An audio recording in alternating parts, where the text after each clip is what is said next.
Susunod, mga kababayan, dito tayo, kay Pulong pa rin. Ano ito, mga kababayan? Yung kay Pulong, mga kababayan, ganito yan. Pinagtanggol ni Pulong itong mga DDS na sumuporta sa tatay nila. Kung naalala ninyo, si John Avinis nakulong po dahil sa fake news. Ngayon, ito naman si Chavit.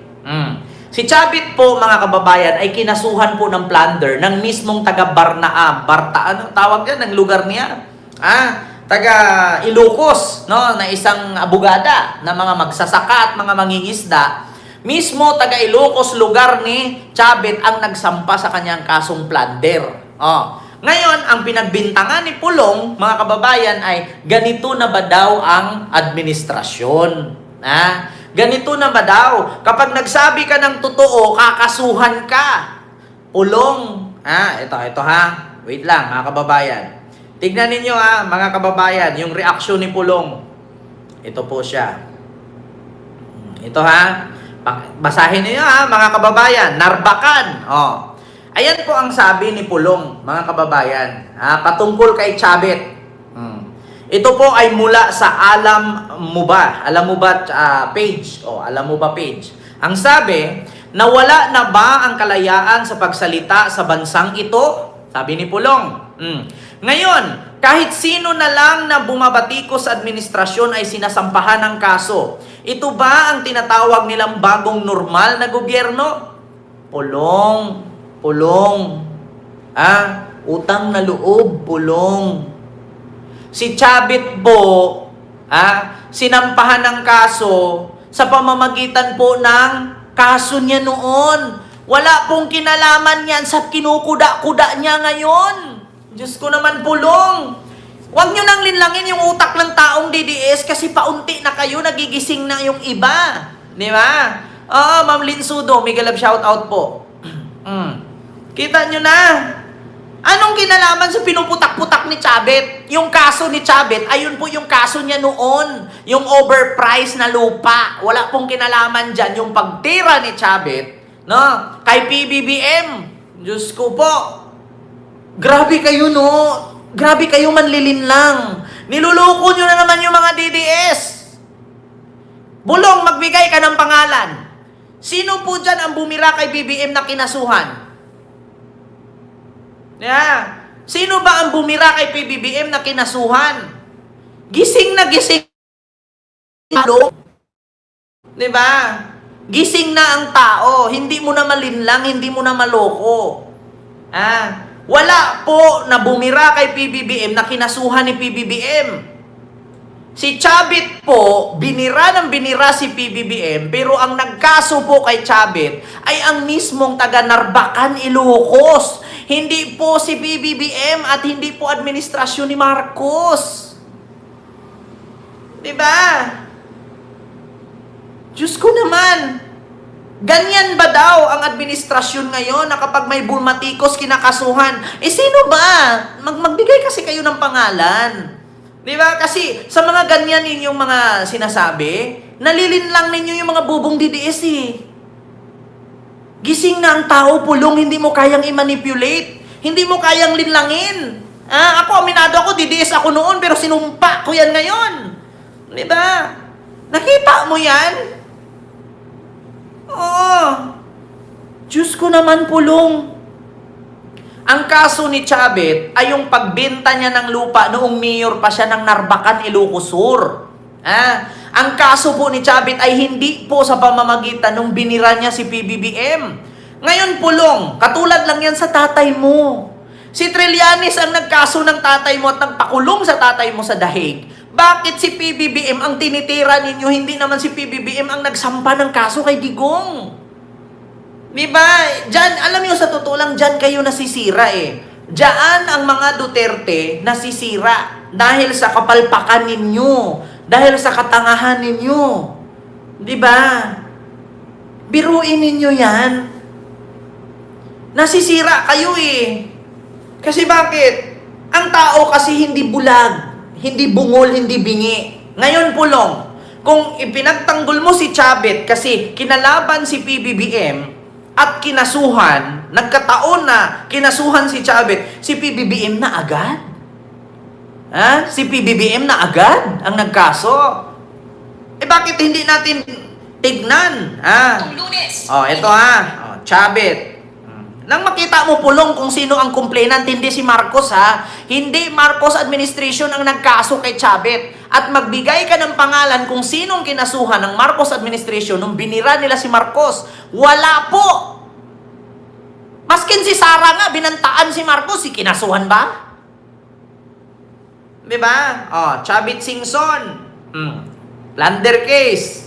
Ito. Naharap ngayon sa patong-patong na kasong pandarambong at katiwalian sa ombudsman si dating Narvacan Ilocos Sur Mayor Chavit Singson kasama ang 12 pang kasabwat umano nitong opisyal. Para sa mga detalye tinutukan yan ni Val Gonzalez. Val, go ahead. Sa pangunguna ng isang attorney Estelita Cordero ng grupong Warriors Tinarbacan Incorporated, pinireklamo ng mga kasong pandarambong at katiwalian sa Office of the Ombudsman ang dating alkalde ng Narvacan, Ilocos Sur na si Luis Chavit Singson. Sa 3 pahinang plunder case, inaakusahan si Singson, dati nitong Vice Mayor na si Pablo Sanidad Sr. at iba pang mga dating opisyales ng Narvacan na umano'y sangkot sa pagbili ng halos 10 hektaryang overpriced na lupa na pagmamayari ng Western Textile Mills Incorporated. Ayon kay Atty. Cordero, kumita umano si Singson at kasabwat ng halos 100 milyong piso dahil binili ito sa halagang halos 150 milyong piso na malayong malayo sa tunay na halaga nito na halos 50 milyong piso lamang. Itong kaso... Narinig mo, Pulong? Narinig mo ba na si PBBM nagpakaso niyan? Ang kaso na yan, Pulong, panahon pa ni Gloria. Panahon pa ng tatay mo hanggang sa dumating sa panahon ni Marcos. Yan ang mahirap sa inyo Bintang kayo ng bintang kay Marcos. Kapag daw merong bumatikos kay Marcos kinakasuhan, sino po ba yung bumatikos at kinakasuhan? Yan lang naman ang tanong ko, tanong ng mga nanunood dito at tanong ng taong bayan. Sino po ba yung bumatikos, kay Marcos na kinasuhan? Magbigay kayo ng isa. Ngayon, mga nanonood sa akin, mga nanonood sa akin, meron ba kayo o narinig na yung mga nagsabi kay PBBM na bangag at adik, kinasuhan ni Marcos at pinakulong? Meron ba? Tanong ko lang mga kababayan, paki-comment kung meron ba o wala. Meron ba? Kasi yun ang sabi ni Pulong. Yun ang sabi ni Pulong na ganyan na ba daw ang administrasyon ngayon? Kapag may bumatikos, kinakasuhan at ipapakulong. Ni minsan ba may narinig ba kayo? Na may bumatikos, kinakasuhan at pinapakulong. Wala po. Pero, meron po akong isang nakita na kinasuhan ng NBI, yung nilagyan ng headshot ang ulo ng presidente. Headshot. Yun po yun. Hindi po siya ng batikos kay PBBM, kundi pinagbantaan niya. Bakit nang batikos ba kay PBBM yun? Ano bang sinabi niya kay PBBM? Nag-vlog ba siya? Wala. Picture lang yun. Nilagyan niya headshot yung ulo. Tinitreat. Nagbanta. Kaya yun inaristo. Ang nag-aristo nun NBI, hindi si Marcos. Kasi maniwala lang sana ako sa sinabi ni Pulong na pag may bumatikos, kinakulong, kinakasuhan, edi sana yung una, yung kapatid mong si Sara. Ano sabi ni PBBM? May kinasuhan ba? Wala. Ito, pakinggan mo Pulong. Ito yung kinaso kay Chavit. Hindi ito si PBBM. Pakinggan nyo. Itong report, sa lupa, binili niya para sa farmers market namin sa halagang mataas na mataas doon sa prevailing market value. Aniya, ang naturang transaksyon na nangyari noong Mayor pa si Dingson noong 2019 ay nagdulot ng 100 milyong pisong pagkalugi sa pondo ng kanilang bayan. Sinagot ni Atty. Kita nyo, yan po ang kaso ni Chavit Pulong. Yung 2019 mayor pa siya, hindi pa presidente si Marcos niyan. Ang presidente dyan yung tatay mo. Diba? Bakit ngayon sasabihin mo, ganito na ba ang gobyerno? Kapag may bumatikos, kinakasuhan at kinukulong. Sino bang kinakasuhan? Sino bang kinukulong? At ano bang binatikos nila na tama? Saan ka nakakita pag bintangan mo si PBBM ang nagnakaw ng flood control? Tapos pag hinanapan mo ng ebidensya, totoo ba na si PBBM nagnakaw? Walang may pakita. Yung kapatid mo nga si Sara, ang daming batikos kay Lisa. Si Lisa daw, nung namatay si Tantuko, nandun kasama. Si Lisa daw, ang nag-inject ng droga kay Tantuko, kaya namatay. Asan yung ebidensya? Nga. Kinasuhan? Diba? Wala. Diyos ko. Ang mahirap lang kasi dyan sa inyo, birada kayo ng birada. Kung sabihin mo, si Jun Avines, inaristo. Sino ba ang binatikos niya? Si General Torre, hindi si Marcos. Anong pinos ni Jun Avines? Natamaan daw ng baril, kinarma. Na-hospital, pero nandoon, hinuli si Kibuloy. Kita nyo yan? Alam nyo, sa totoo lang, huwag nyo nang linlangin yung tao. Diba dapat naglagay ka ng pangalan dyan, ito, si Jun Avines inaristo, binatikos ang presidente. Hindi naman si president ang binatikos niya, si General Torre. Si General Torre ang nagkaso nun. Pagkadating kay Chavit, kinasuhan si Chavit. Binanatan ni Chavit si PBBM, pero yung nag-file ng kaso kay Chavit, yung mga taga-Narbacan, na ginugulangan niya. Hindi si Marcos. Diyos ko naman, lahat na lang ng kasalanan ng mga kaalyado ninyo, si Marcos ang pinagbintangan. Tigil-tigilan nyo yan. Hindi yan maganda. Diba? Kita nyo yan? Alam nyo, sa totoo lang, sabi nga ni Ma'am Rosemary Salis Kagawa, ng Japan, ang sinungaling kapatid na magnanakaw. Diba? Diyos ko naman, Pulong. Yan ba yung bago mong buwelta? Wala nang bago dyan. Paulit-ulit na lang. Diyos ko naman. Si BBM daw, ganyan na ba daw ang administrasyon ngayon? Kapag may bumatikos ng tama, kinakasuhan at kinukulong. Saan ka nakakita na, yun bang binatikos? Ngayon, sabihin natin, binatikos siya ni Chavit. Tama ba yung batikos ni Chavit? Ano bang batikos ni Chavit? Yan si Marcos, girl. Plunderer yan, girl. Yan, girl. Nakasuhan, girl. Kasama ni Napolis yan, girl. Si Napolis nga ngayon, absuelto ano masasabi mo ngayon? Tapos ang ipinakita niya, papel, screenshot. Philippine Daily Inquirer. Sa newspaper lang galing. Putang inang yan, ebidensya daw. Alam nyo, girl, inumpisahan nyo, girl. Tatapusin ko, girl. Tapos yung ebidensya ni Chavit, girl, newspaper.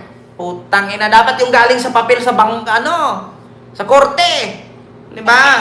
Ito, Kung babatan niyo ako ng mga kasinungalingan, babanatan ko kayo ng doble. Hindi ko lang nadala yung papel dito. Sa susunod, papakita ko. Senator pa lang, ang presidente, may kaso na, yun na pulis, dinamanda na siya, nakademanda siya. Baka mo nga, hindi ko lang nadala. diba? Yun ang on record.